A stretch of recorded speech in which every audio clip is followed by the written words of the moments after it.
There is a woman I used to know who was a victim of black sorcery. The mistress of her husband was to blame because she wanted to destroy her financially and emotionally.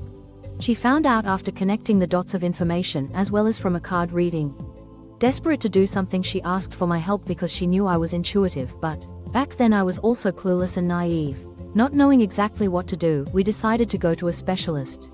She acknowledged the problem and gave us a spell to cast along with all the ingredients and the prayers. It was supposed to be a protection spell which she should cast herself to infuse it with her vital request.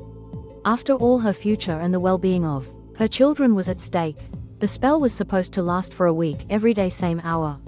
At first everything was going great, she was doing everything right, but on the last day of the spell she lost control of herself and began thinking evil thoughts about the mistress, leading her to speak out these words: "By the time this candle burns to the ashes, so shall you." A lot more words like that came out of her mouth, visualizing him as well, not understanding what she had done.